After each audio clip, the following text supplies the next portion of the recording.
I, 26F, stood on the little circular platform in the bridal shop. The room was filled with mirrors, so I could see myself from every angle. The dress was heavy on my shoulders, a beautiful weight of satin and lace that I had chosen months ago. It was my final fitting before the wedding. My sister Chloe was sitting on a plush velvet chair, scrolling through her phone. My mother was standing a few feet away, her arms crossed, her lips pressed into a thin, critical line. She had been quiet for almost 10 minutes, which was unusual. I had been holding my breath, waiting for the inevitable comment. I turned slowly, watching my reflection move with me. The dress felt perfect. It felt like me. The tailor, a kind woman named Anya with pins in her mouth, was kneeling on the floor, making a tiny adjustment to the hem. "Well?" I asked, trying to keep my voice light. I directed the question to my mother. Her approval was something I had long stopped expecting, but a small, foolish part of me still hoped for it, especially today. My mother tilted her head. She walked a slow circle around me, her eyes scanning the dress from top to bottom. She did not look at my face. She only looked at the dress as if it were a product she was considering returning. "It is a nice dress," she said finally. Her tone was flat. I waited. I knew there was more coming. There was always more. "It's just a shame," she continued, stopping in front of me. She met my eyes in the mirror. "It looked better on your sister." I froze. The words hit me with a physical force, like a slap. My smile dissolved. I stared at my own reflection, at the hurt that bloomed across my face. In the mirror, I could see Chloe look up from her phone, her eyes wide. She looked guilty. She looked away immediately. My mind went completely blank. All the air seemed to have been sucked out of the room. "It looked better on your sister." How could it have looked better on my sister? Chloe had never worn this dress. This was my dress, custom ordered, fitted only for me. The statement made no sense, yet the cruelty of it was perfectly clear. It was designed to hurt me, to steal this moment, to remind me of my place. I just stood there, unable to speak. My throat felt tight. Tears pricked at the corners of my eyes, and I blinked them back furiously. I would not cry. I would not give her the satisfaction of seeing me cry. Anya, the tailor, had been silent on the floor. She slowly took the pins from her mouth and placed them back into the little tomato-shaped cushion on her wrist. She rose to her feet. She was a small woman, but she stood with a quiet dignity that seemed to fill the space. She looked at my mother. Her expression was not angry. It was calm, almost clinical. "That is impossible," she said. Her voice was soft, but carried a surprising weight. My mother scoffed. "I have eyes, do I not? I am entitled to my opinion." "No," Anya said again, shaking her head slightly. "You do not understand. It is impossible for you to have seen this dress on the other young lady." My mother's face tightened. "And why is that?" she asked, her voice dripping with condescension.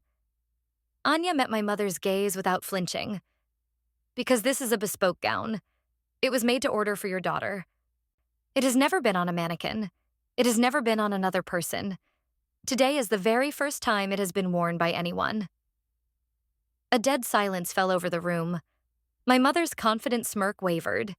She looked from Anya to me, then to Chloe, who was now staring at the floor as if it held the secrets of the universe. My mother tried to recover. "Well, I meant a similar style, obviously," she said, waving a dismissive hand. "Chloe tried on a similar one when we were first looking. It had a similar neckline." It was a weak lie, a clumsy attempt to cover a targeted attack. I knew the dresses Chloe had tried on. None of them looked anything like this one. My dress was unique. That was why I had loved it. I finally found my voice. It came out quiet, shaky. "No, she didn't," I said. My mother's eyes snapped to mine. "Excuse me?" "Chloe never tried on a dress like this," I repeated, a little stronger this time. The initial shock was wearing off, replaced by a slow, cold burn of anger. This was not just a thoughtless comment. This was something else. Something deliberate. I did not understand it yet, but I knew it was not a simple mistake. My mother's face flushed a deep, ugly red. She was not used to being contradicted. "You are being overly sensitive. It was just a comment." Goodness, can a mother not speak her mind anymore? She turned away from me, breaking the confrontation. She went to her purse and started rummaging through it, a clear signal that the conversation was over as far as she was concerned. But I could not let it go. The image of Chloe's guilty face was burned into my mind. The tailor's firm, logical statement echoed in the silence. It was impossible. Unless it was not. I stepped off the platform, the heavy dress rustling around me. "I need to get changed," I said to Anya. I could not stand to be in it for a second longer. The dress that had felt so perfect moments ago now felt like a costume in a play where I was the fool. Anya nodded, her eyes full of a sympathy that felt more genuine than anything I had received from my own mother in years. She helped me unbutton the long row of tiny satin buttons on the back. As I stepped out of the gown, she handled it with reverence, carefully placing it back on its padded hanger. "It is a beautiful dress," she whispered to me when my mother was out of earshot. "And it is made for you. Only for you. Do not forget that." Her words were a small comfort, a little light in the darkness that had just descended. I gave her a grateful look and retreated to the changing room. I closed the curtain behind me and leaned against the wall, finally letting out the breath I had been holding. My hands were shaking. I wasn't just hurt. I was confused. My mother's cruelty was a familiar pain, a dull ache I had lived with my whole life. But this was different. This was sharp and specific, and it involved my sister. Chloe's reaction was the key. She knew something. She was part of it somehow. I got dressed back into my regular clothes, my fingers fumbling with the zipper on my jeans. I needed to talk to Chloe, alone. I walked out of the dressing room, avoiding my mother's gaze. She was now busy showing Chloe something on her phone, both of them laughing at some private joke. It was as if the last 10 minutes had never happened. For them, maybe it had not. For me, it had changed everything. "Chloe, can I talk to you for a second?" I asked. Chloe looked up, her smile vanishing. She glanced at our mother, a quick, nervous flicker of her eyes. Sure. What's up?" "Outside," I said. I did not want our mother to hear. My mother looked at me, a hint of suspicion in her eyes. "Everything all right, dear?" she asked, her voice sickeningly sweet. "Everything is fine," I said, my voice tight. "I just need to ask Chloe about one of the bridesmaid gifts." It was a lie, but it was the first thing that came to mind. Chloe followed me out of the shop and onto the sidewalk. The city noise was a harsh contrast to the quiet tension of the bridal store. People bustled past us, living their own lives, oblivious to the little drama unfolding between two sisters. "What is it?" Chloe asked, wrapping her arms around herself. She would not look at me. "What did she mean?" I asked directly. "What did Mom mean saying the dress looked better on you?" Chloe shrugged, her eyes fixed on a crack in the pavement. "You know how she is. She just says things. She doesn't mean anything by it." "Yes, she does," I said. "She always means something by it. And you looked guilty, Chloe. You looked like you got caught." Her head snapped up. I did not. Why would I look guilty? Her denial was too quick, too loud. I took a step closer. "Because you know something. Why would she say you wore my dress if you didn't? It makes no sense." She said she meant a similar one. Chloe insisted, her voice rising in panic. "You heard her. A similar style." "And you and I both know that was a lie," I said, keeping my voice low and steady. "So I'm asking you again. What is going on?" She stared at me, her mouth opening and closing like she wanted to say something but could not find the words. The guilt was all over her face. It was not just in her eyes anymore. It was in the way she held herself, in the nervous tremor of her hands. "I don't know what you're talking about," she finally mumbled, turning away from me. "I have to go. Mom is waiting." She started to walk back toward the door of the shop. "Chloe," I called after her. My voice was harder now. "If you are lying to me, I will find out, and it will be so much worse." She stopped for a second, her back to me. I saw her shoulders slump. Then, without turning around, she hurried back into the store, leaving me alone on the sidewalk. I stood there for a long time, watching the door swing shut behind her. The cold anger from before was now solidifying into a grim determination. They were hiding something. My mother and my sister. They had colluded on something, and it had to do with my wedding dress. And my mother had used it to humiliate me in what should have been one of my happiest moments. I took out my phone. My first instinct was to call my fiancé, Mark. He was my rock, the person I told everything to. He knew about my family dynamics. He had witnessed my mother's subtle and not so subtle favoritism towards Chloe many times. He would be angry on my behalf. He would tell me I was right to be upset. I scrolled to his name, but then I stopped. What would I even tell him? That my mom was mean? That was not news. That I had a weird feeling? He would listen, but he would also probably tell me to try not to let it ruin my day. He was a practical person. He dealt in facts, and right now I had no facts. I only had a terrible suspicion and the look on my sister's face. No, I could not go to Mark yet. Not until I knew more. This was something I had to figure out on my own. This was a family problem, a wound that went deep, and I needed to understand the extent of the damage before I could explain it to anyone else. I put my phone away. My plan had been to go home, to excitedly tell Mark how perfect the dress was. Now, the thought of going home felt wrong. I needed to think. I started walking with no destination in mind. My whole life it had been like this. Chloe was the golden child. She was the pretty one, the charming one, the one who could do no wrong.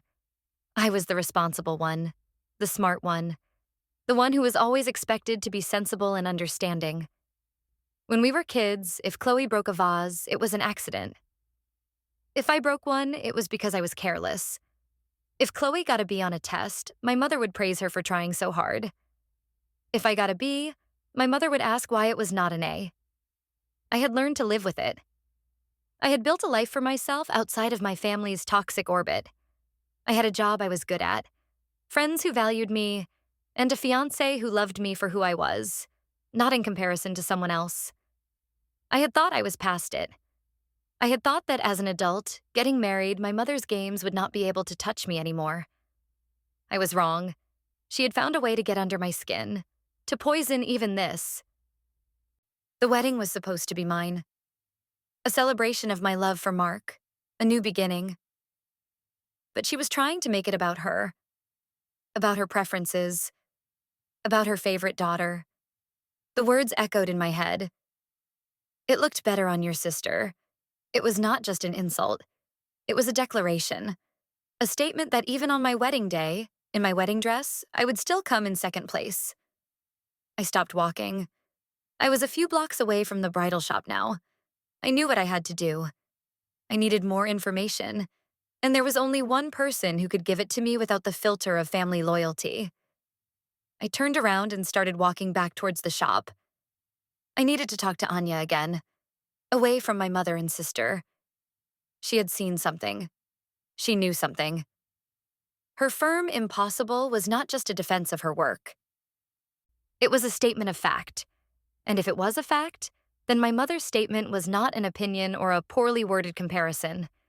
It was a lie based on an event that I did not know about. An event where Chloe had, somehow, worn my dress. When I got back to the shop, my mother's car was gone. I felt a wave of relief. I pushed the door open. The little bell chimed. The shop was empty except for Anya, who was now carefully steaming a different wedding gown near the back. She looked up when I entered, and her expression softened when she saw it was me. "You came back," she said. It was not a question. I had to. I said, walking towards her. I'm sorry to bother you. I need to ask you something. She turned off the steamer and gave me her full attention. Of course. I took a breath. When you said it was impossible for my mother to have seen my sister in the dress, you sounded very certain. I was, she confirmed. As I said, this was the first time the gown was worn.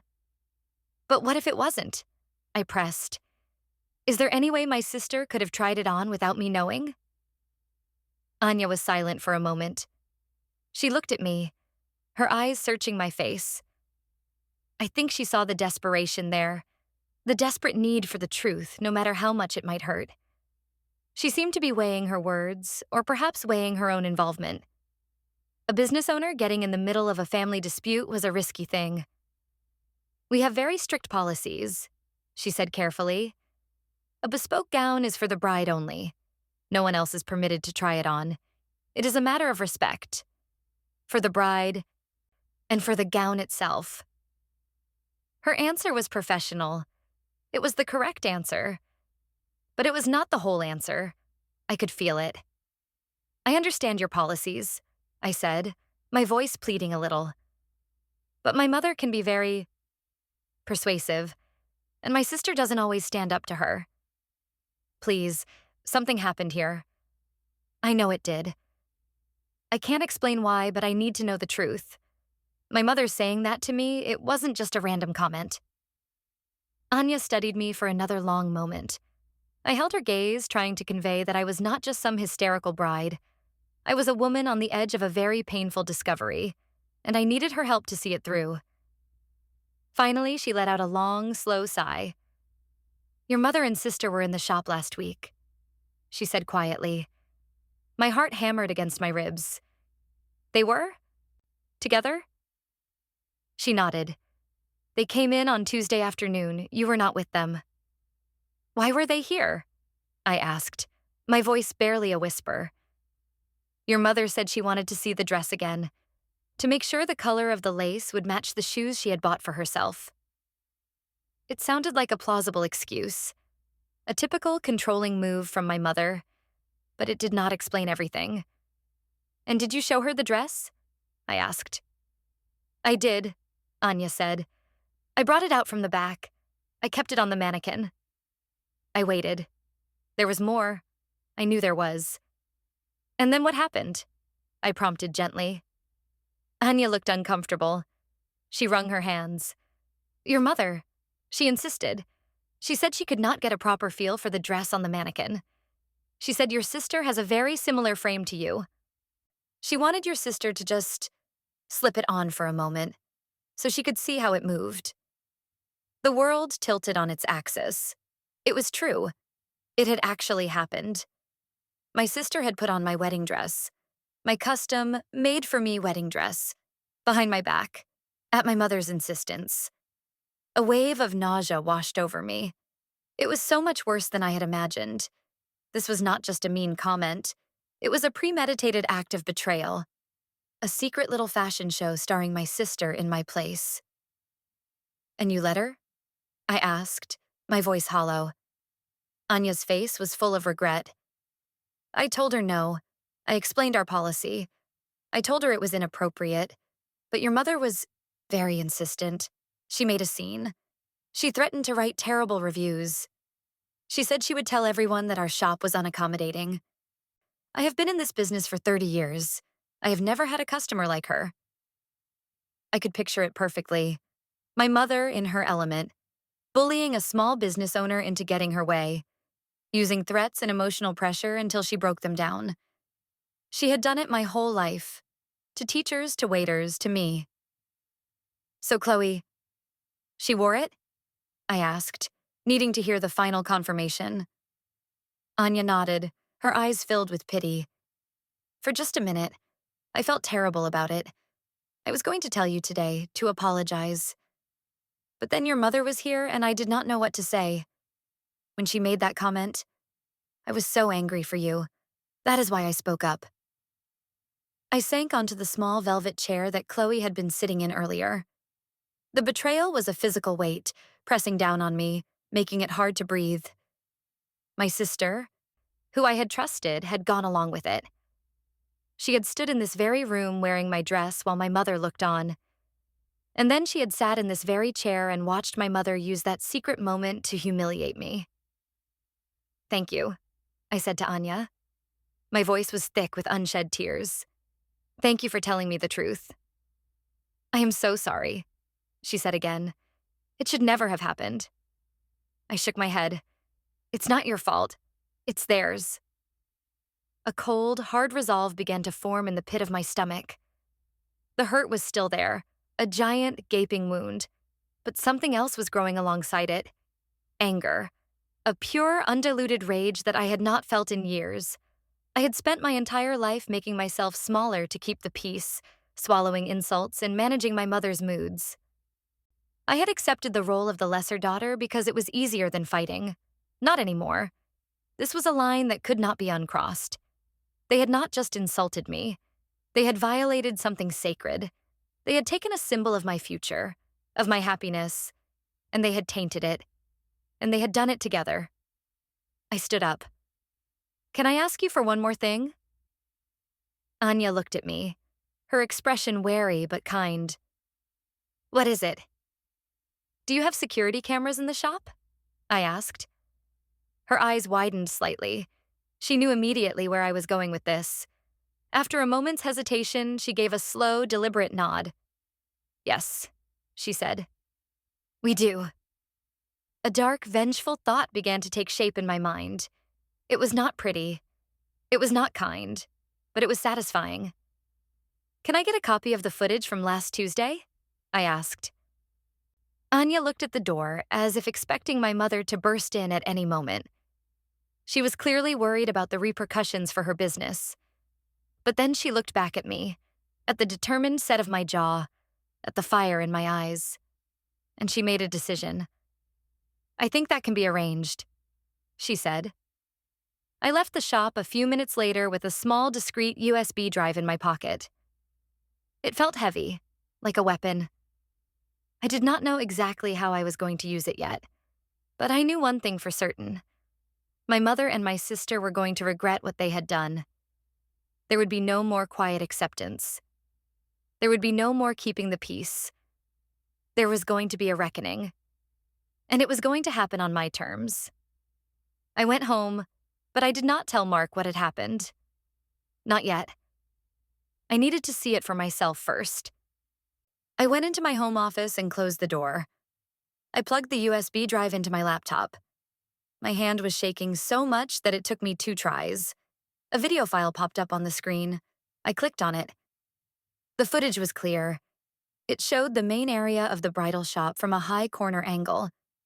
The timestamp in the corner confirmed it was from last Tuesday afternoon. I watched as my mother and Chloe entered the shop. I saw Anya greet them. I saw her bring out my dress. I watched my mother's animated gestures, her demands. I saw Anya's resistance, her professional posture slowly crumbling under my mother's relentless pressure. And then I saw it. I saw my sister Chloe disappear into the dressing room with my dress. My mother waited outside, tapping her foot impatiently. A few moments later, Chloe emerged. She was wearing my wedding dress. It was a strange, surreal sight. It was like looking at a distorted reflection. Chloe was thinner than me, and the dress hung on her slightly. The neckline gaped a little. The waist was not as cinched as it was on me. It did not fit her properly. It was not made for her. But my mother did not seem to notice. She clasped her hands together, her face lit up with a beaming smile I had not seen directed at me in years. She circled Chloe, praising the dress, praising how Chloe looked in it. She took out her phone and started taking pictures, dozens of them, from every angle. Chloe looked uncomfortable. She kept tugging at the bodice, looking at herself in the mirror with a conflicted expression. She looked beautiful, of course. She was my sister. But she also looked like a child playing dress-up in her mother's clothes. She looked like an imposter. The cold anger in my chest intensified, burning away the last vestiges of sadness. It was not just that they had done it. It was the look on my mother's face. The pure, unadulterated joy. She was not just seeing how the dress moved. She was living out a fantasy. A fantasy where her perfect daughter, her favorite daughter, was the one getting married. She was replacing me in my own story. I watched for another 5 minutes as my mother directed Chloe, telling her how to stand, how to turn. "Oh, that's beautiful," she gushed. "You look like a princess." Finally, Anya intervened, firmly telling them that it was enough. Chloe scurried back into the dressing room. My mother argued for another moment, then finally relented. They left the shop soon after. I closed the laptop. I did not need to see any more. I had the proof. The undeniable, irrefutable proof of their betrayal. Now I had to decide what to do with it. My first thought was pure, explosive anger. I wanted to send the video to everyone. To my dad, to my aunts and uncles, to Mark's family. I wanted to expose them for what they were. I wanted to humiliate them the way they had humiliated me. But I took a deep breath. A public explosion would be messy. It would make the wedding about a family feud. It would give them the power to paint me as hysterical and dramatic. It would become a she said situation, even with the video. People would take sides. It would be ugly. No, I had to be smarter than that.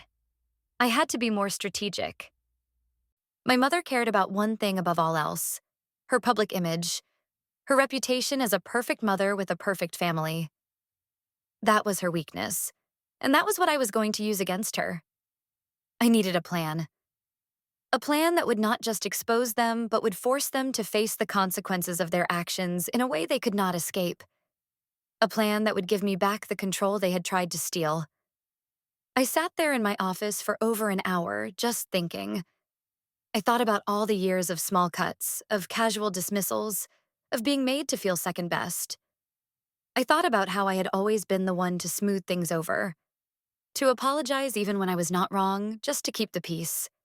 The peace was broken. They had broken it, and I was done trying to glue it back together. My phone buzzed. It was a text from Chloe. "Are you okay? I'm worried about you." The hypocrisy of it made me laugh, a short, bitter sound in the quiet room. Worried about me? Or worried that I would find out what she had done? I typed back a simple reply. "We need to talk. My house. Tomorrow morning, come alone." She replied almost instantly. "Okay." The first piece was in motion. I was going to confront her first. I needed to see if she was a willing participant or a coerced one. It would not excuse what she did, but it would determine my next move. Then I would deal with my mother. And I knew exactly how I was going to do it. Not with a big, dramatic reveal, but with a quiet, calculated checkmate that she would never see coming. The stage was already set. A family dinner scheduled for the following week. With my fiancé and his parents.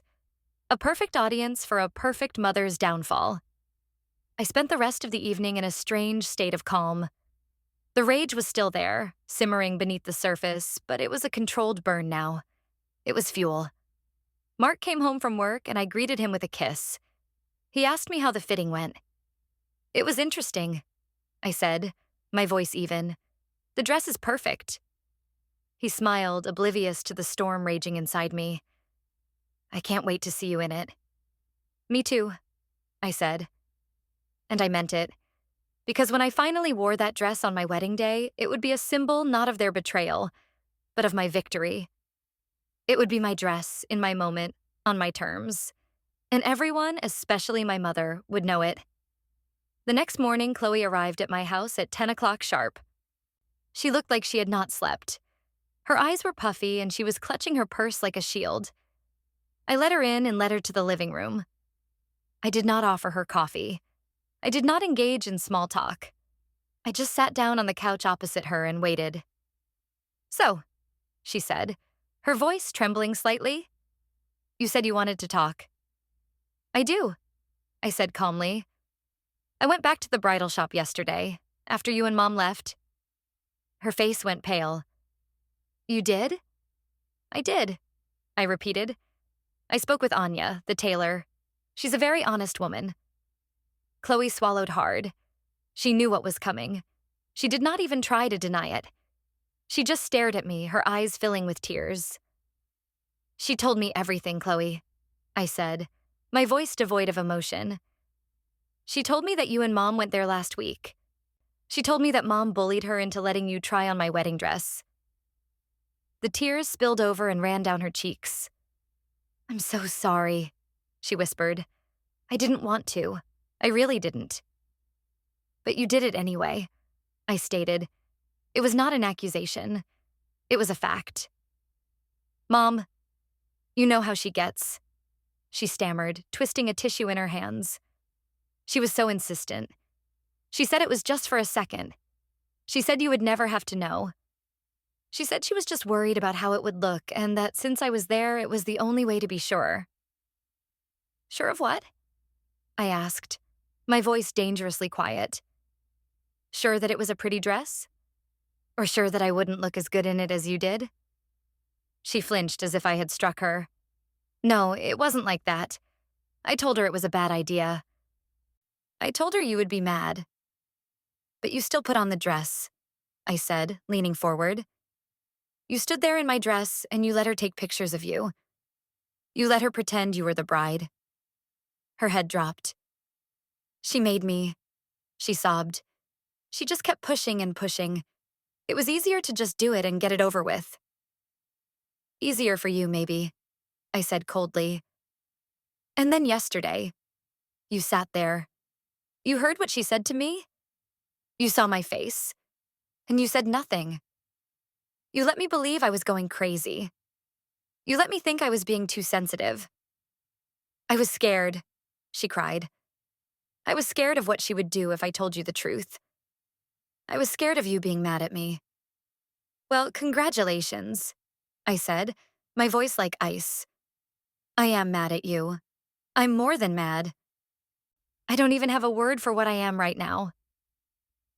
We sat in silence for a long time, the only sound her quiet sobs. I felt a flicker of pity for her. I knew what it was like to be under our mother's thumb. I knew the pressure she could exert. But pity was not the same as forgiveness. Chloe was an adult. She had made a choice. She had chosen our mother over me. She had chosen self-preservation over loyalty. Did you know she was going to say that to me? I asked finally. At the fitting. Was that part of the plan? She shook her head vehemently. No, I swear I had no idea. When she said it, I felt sick. I wanted the floor to swallow me whole. It was a horrible thing to say. I believed her. That part at least I believed. My mother was the master of spontaneous cruelty.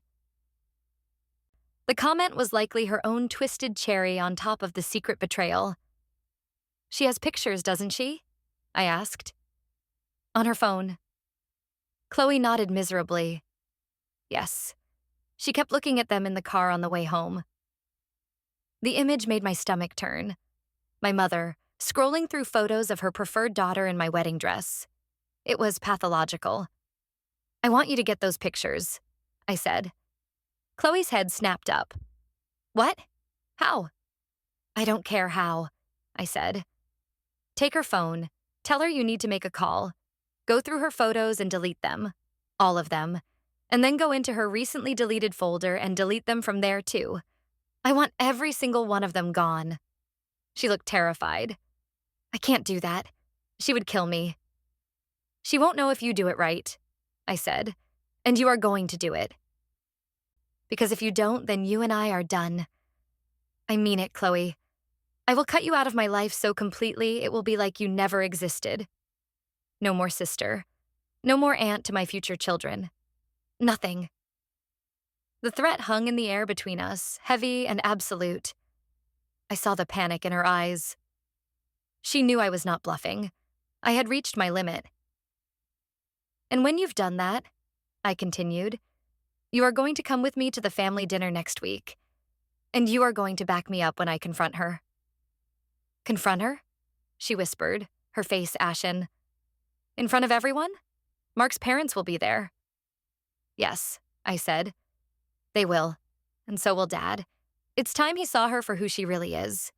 No more hiding. No more pretending. You helped her create this mess. Now you are going to help me clean it up." She stared at me, her mind clearly racing. She was trapped between our mother's wrath and the threat of losing me forever. I had spent my life being the one who backed down, the one who gave in. Now I was the one issuing ultimatums. It was a strange and powerful feeling. "Okay," she finally whispered, her voice barely audible. "Okay, I'll do it." I nodded slowly. Good. It was not a victory. It was just a necessary step. I had turned my sister into an unwilling accomplice in my revenge. It was a bitter pill to swallow, but it was a consequence of her own actions. She had made her choice last Tuesday in that shop. Now she had to live with it. After she left, I felt drained. The confrontation had taken all my energy. I went back to my office and opened the laptop. I copied the video file from the USB drive onto my computer's hard drive. Then I made another copy and uploaded it to a private, password-protected cloud storage account. Then I made another copy and emailed it to myself. I was not taking any chances. The video was my insurance policy, my ace in the hole. I hoped I would not have to use it. The threat of it should be enough. But if my mother decided to fight, to lie, to gaslight me in front of everyone, I would be ready. I would be ready to burn it all to the ground. The next few days were a blur of wedding preparations. I went through the motions, finalizing seating charts, confirming vendors, picking up my marriage license. On the surface, everything was normal. I was a happy bride-to-be, counting down the days. But underneath, the cold fire of my anger still burned. I saw my mother at a brief family get-together for my cousin's birthday. She acted as if nothing had happened. She was charming and gracious, pulling me into a hug and asking how I was feeling. "I'm fine, Mom," I said, my body stiff in her embrace. "You're not still upset about that silly comment, are you?" she asked, her voice a low murmur in my ear. "You know I think you'll be a beautiful bride." I pulled away from her, my eyes locking with hers. "I'm not upset," I said, my voice flat. "I'm just busy." She patted my arm, a condescending little gesture. "Of course you are. So much to do. Let me know if you need anything at all." She walked away to mingle with other relatives, the perfect matriarch. I watched her go, a fresh wave of disgust washing over me.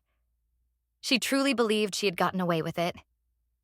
She believed her little non-apology was enough to smooth everything over. She had no idea what was coming. Later that evening, I got a text from Chloe. It was just one word. Done. A small measure of relief washed over me. Step 1 was complete. The pictures were gone. It was a small victory, but it was a start. Now all that was left was the final confrontation. The day of the dinner arrived. It was being held at my parents' house. Mark and I drove over together. His parents, John and Carol, were meeting us there. They were lovely people, kind and down to earth. They were excited to be joining our family. They had no idea about the dysfunction lurking beneath the surface. I felt a pang of guilt for what I was about to do, for shattering their pleasant image of their son's new in-laws. But it had to be done. This was not just for me. It was for Mark, too. He needed to know exactly what kind of family he was marrying into. "You seem quiet tonight," Mark said, placing a hand on my knee as I drove. "Everything okay?" I glanced at him. Just a lot on my mind. Wedding jitters, I guess. He smiled reassuringly. "It's all going to be perfect. In 2 weeks, you'll be my wife, and all this stress will be over." I forced a smile back. "I know." We arrived at my parents' house. My dad greeted us at the door. He was a good man, but a passive one. He had long ago adopted the strategy of staying out of my mother's way to keep the peace. He was an enabler, not out of malice, but out of exhaustion. Mark's parents were already there, chatting with my mother in the living room. Chloe was there too, perched nervously on the edge of an armchair. She gave me a quick, terrified look when I walked in.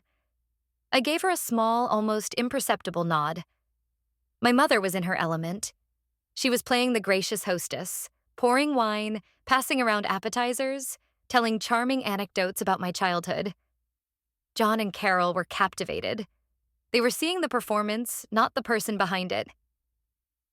"Oh, your house is just beautiful, Helen," Carol said, looking around. "Thank you," my mother said with a modest smile. "We do our best. Family is so important, isn't it? We've always tried to be a close-knit family." I had to suppress a bitter laugh. Close-knit. That was one word for it. We sat down for dinner. The conversation was light and pleasant. Mark talked about our honeymoon plans. John told a funny story about his work. My dad asked about the final wedding arrangements. My mother presided over it all, beaming. She kept calling me my beautiful daughter and telling Carol how proud she was of me. The hypocrisy was suffocating. I waited. I ate my food. I listened to the conversation. I was looking for the right moment, the right opening. My mother, in her arrogance, gave it to me herself. "And the dress," she exclaimed, clapping her hands together. "Carol, you should see the dress. It's absolutely stunning, so elegant. I helped her pick it out, you know." Another lie. She had criticized every dress I tried on until I found this one at a shop she had not recommended. "I am just so excited to see her walk down the aisle," my mother continued, looking at me with her fake, beaming smile. "It's going to be such a perfect day." This was it. This was the moment. I put my fork down. The small sound seemed to echo in the sudden quiet. Everyone looked at me. "I'm glad you think so, Mom," I said, my voice even and calm. "I was a little worried after my last fitting." My mother's smile tightened. "Worried? Why would you be worried, dear?" "Well," I said, taking a slow sip of water. I looked around the table, meeting everyone's eyes. My dad, Mark, John, Carol, and finally Chloe, who looked like she was about to be sick. "It's just that you said something that confused me," I continued, turning my gaze back to my mother. "You said the dress looked better on Chloe." The atmosphere at the table shifted instantly. The pleasant chatter died. Carol and John looked confused. My dad looked uneasy. Mark looked at me, a question in his eyes. My mother let out a little laugh, but it sounded forced. "Oh, honey, you're not still dwelling on that, are you? I already told you, you're being too sensitive. I just meant the style was similar to one she had tried on." "That's funny," I said, my voice still light, almost conversational.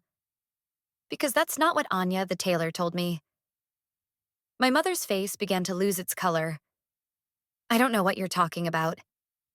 "I went back to the shop, Mom," I said. "I had a long talk with Anya. She told me that you and Chloe were there last week. Without me." Silence. Complete and utter silence. My mother stared at me, her mask of pleasantness cracking. Her eyes were cold, hard little stones. "She told me that you bullied her into letting Chloe try on my wedding dress," I said, my voice dropping a little lower. "My custom-made, bespoke wedding dress. She told me that Chloe put it on, and that you took pictures." I did not raise my voice. I did not need to. The words themselves were bombshells, exploding in the quiet dining room. John and Carol were staring at my mother, their mouths slightly agape. They looked utterly shocked. My dad was looking back and forth between my mother and me, his face a mixture of confusion and dawning horror. Mark was looking at me, his expression hardening as the truth of what I was saying sank in. My mother's face was a death mask. The flush of anger was rising up her neck. "That is a lie," she hissed. "That woman is a liar. You are taking the word of a stranger over your own mother?" "Is she lying, Chloe?" I asked, turning my head to look at my sister. Every eye at the table swiveled to Chloe. She was cornered. She looked at our mother, who was now glaring at her, a silent, furious command in her eyes. "Lie. Deny it." Chloe hesitated. Her lip trembled. I saw the internal battle raging on her face. The fear of our mother versus the fear of losing me. For a heart-stopping second, I thought she was going to break. I thought she was going to side with Mom, just as she always had. But then, she took a shaky breath. She looked at me, and she shook her head. "No," she whispered, her voice barely audible. "She's not lying. It's true. We did it.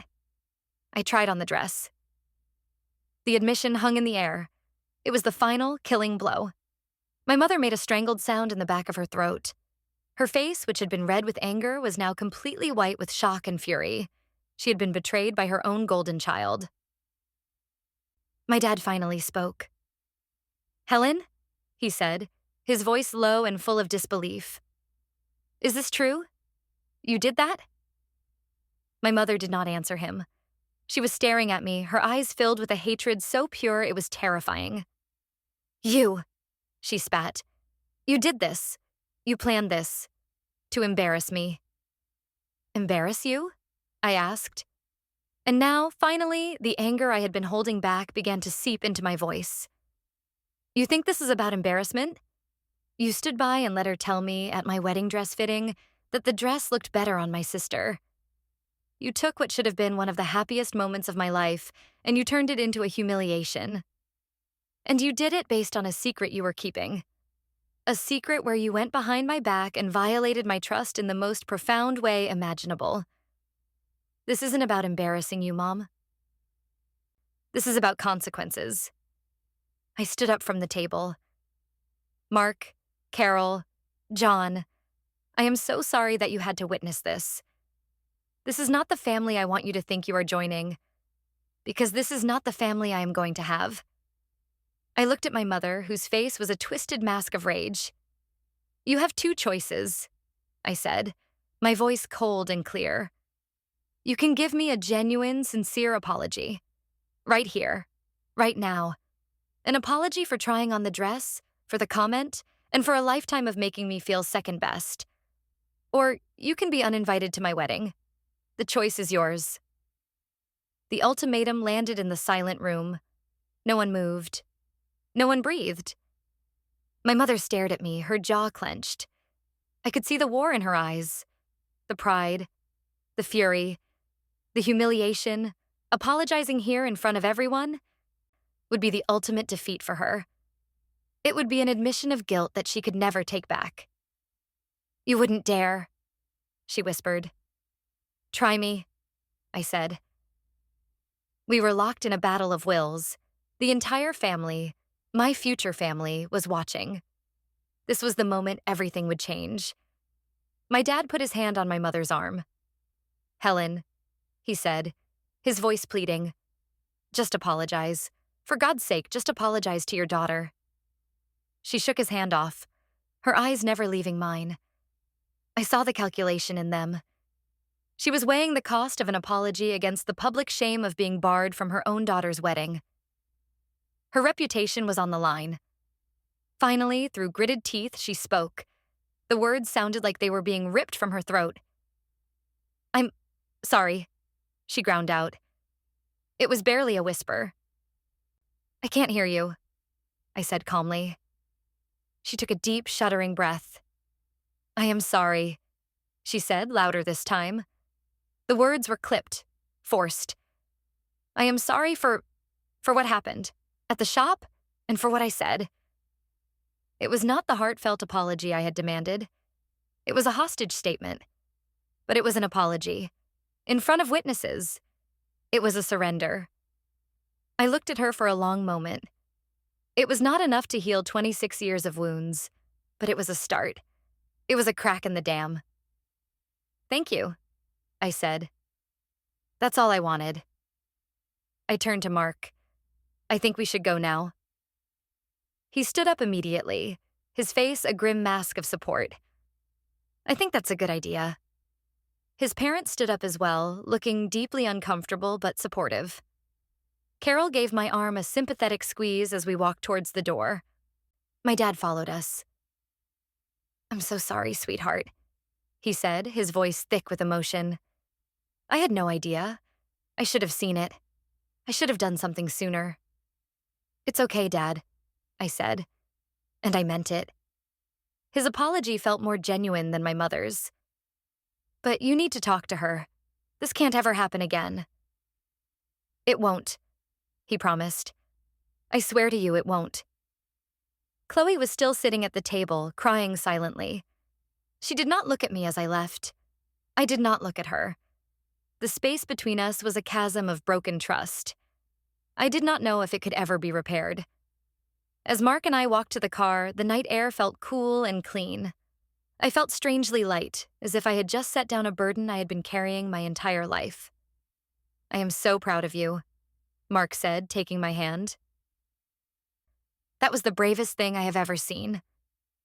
I was terrified, I admitted. I know, he said. But you did it anyway. You stood up for yourself. You stood up for us. He pulled me into a hug, and I leaned against him, finally letting the tension of the last few days drain out of me. I had done it. I had faced them. I had won. The 2 weeks leading up to the wedding were quiet. My mother did not call me. She sent a few stiff formal texts about logistical details, which I answered with one-word replies. The power dynamic had shifted completely. She was walking on eggshells around me. For the first time in my life, I was the one in control. Chloe called me a few days after the dinner. Her voice was small and timid. I wanted to say I'm sorry again, she said, for everything. I know what I did was wrong. I was weak, and I'm sorry. I know, I said. The anger I had felt towards her had cooled, leaving behind a deep sadness. I don't know if I can forgive you yet, Chloe, but I appreciate the apology. I understand, she said. I'll do better, I promise. It was all she could offer. It was all I could accept for now. The day of the wedding arrived. It was a beautiful, sunny day. As I was getting ready with my bridesmaids, there was a knock on the door. It was my dad. He came in holding a small box. This is from your mother, he said quietly. She wanted you to have it. I opened it. Inside was a beautiful sapphire bracelet. It was the something blue I had not yet found. Tucked underneath it was a handwritten note. I opened it. The note was short. You are a beautiful bride. I am so proud to be your mother. I am sorry, I love you. Tears welled in my eyes. They were not tears of sadness or anger. They were tears of a complicated, messy relief. It was the apology I had wanted, the one that was not forced. Maybe, just maybe, there was a path forward. My dad hugged me. She's trying, he said. It's going to take time. For both of you.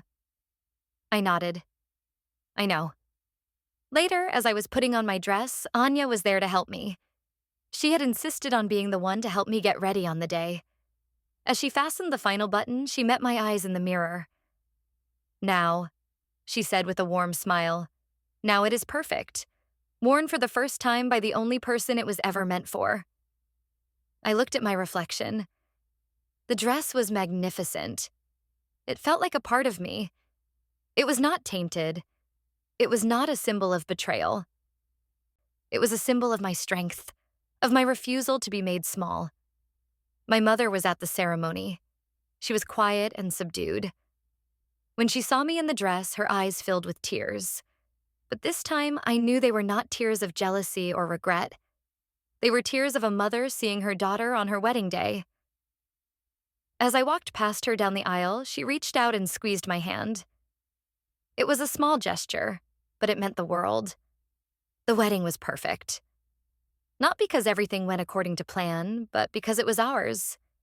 It was a celebration of love, of family in all its messy, complicated glory, and of new beginnings. As Mark and I had our first dance, I saw my mother watching from the side. She was standing next to my dad, and for the first time in a long time, she looked peaceful. She caught my eye and gave me a small, genuine smile. I smiled back. The war was over. And in the end, it was not about winning or losing. It was about finding the truth. It was about reclaiming my own story. And as I looked at my new husband, I knew that the best chapters were still to come. I had faced the ghosts of my past and had not backed down. The path forward with my family would be long and it would require work, but for the first time it felt possible. The silence my mother had used as a weapon for years was finally broken, replaced by the difficult, necessary work of honest conversation.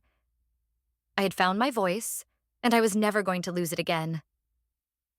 The weeks after the wedding were like a long, slow exhale. Mark and I went on our honeymoon, a blissful 2 weeks where the drama with my family felt a million miles away. We talked about it, of course. He held my hand while I processed the lingering emotions, the residual anger, the sadness for the relationship I wished I had with my mother and sister, and the surprising sense of peace. "Do you think she's really changed?" Mark asked one evening as we watched the sunset over the ocean. I thought about it for a long time. "I don't know if people like her can fundamentally change," I admitted, "but I think she learned something. She learned that there's a line.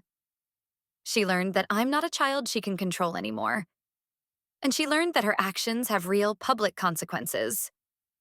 I paused, swirling the wine in my glass. Maybe that's not change.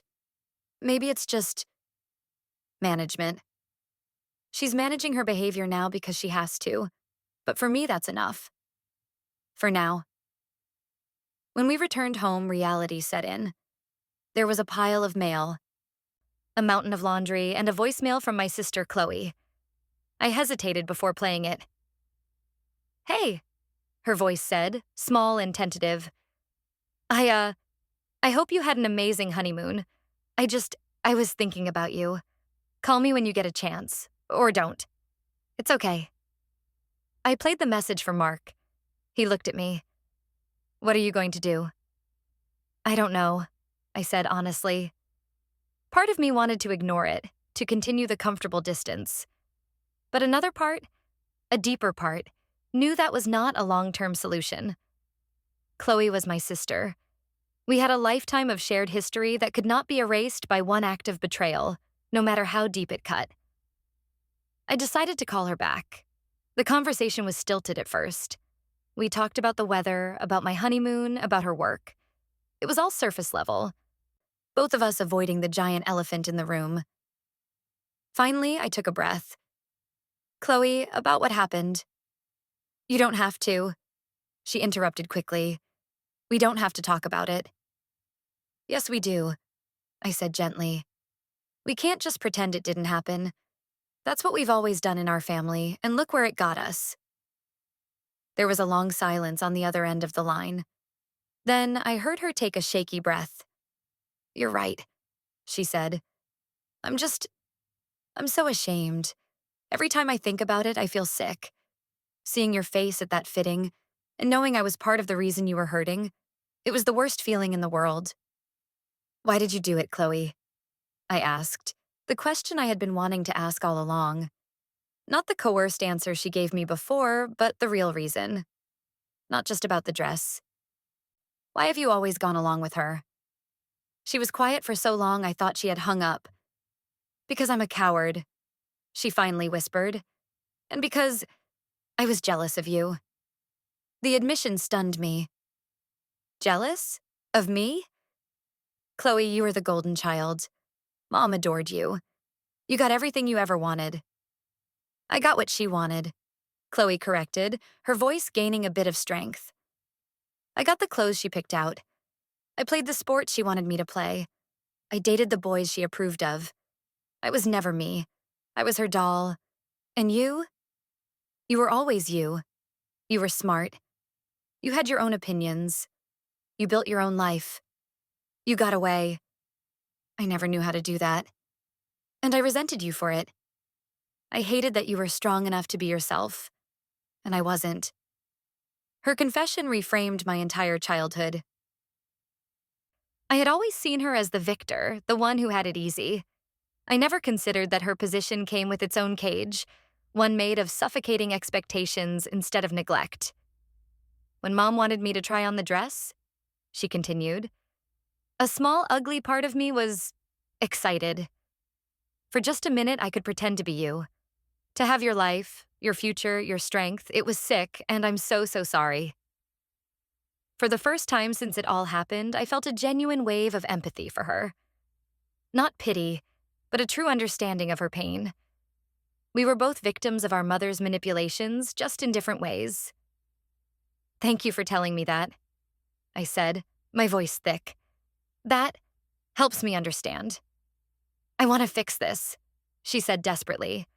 I want my sister back. I'll do whatever it takes. It's going to take time. Chloe, I said, and it's going to take you learning to say no to her, for your own sake as much as for mine.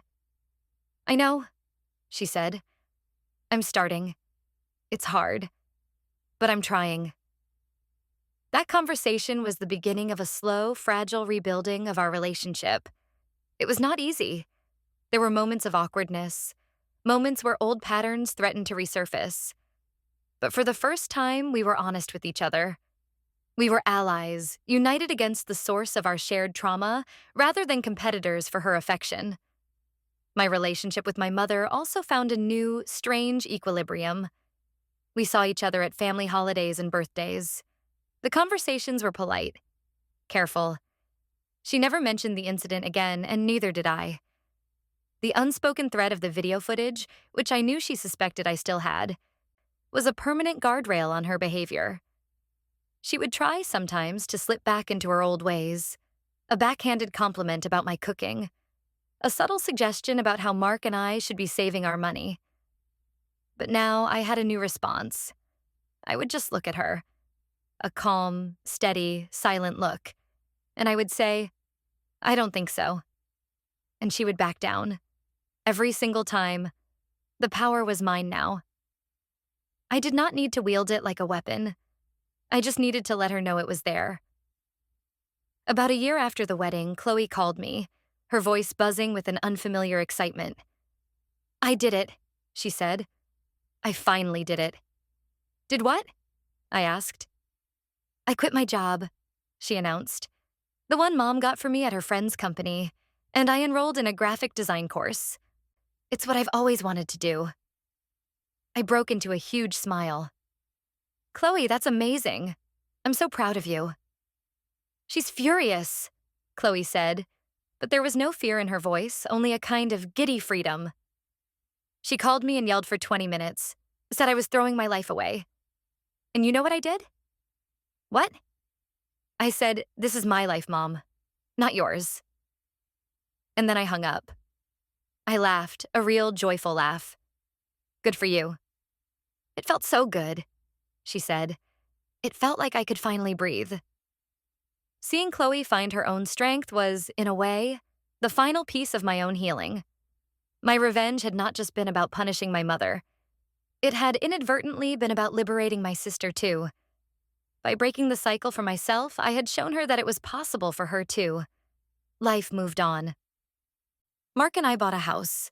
I got a promotion at work. Chloe finished her design course and started her own freelance business. She was talented, and for the first time, she was truly happy. Our bond grew stronger, forged in the fires of shared experience and newfound honesty.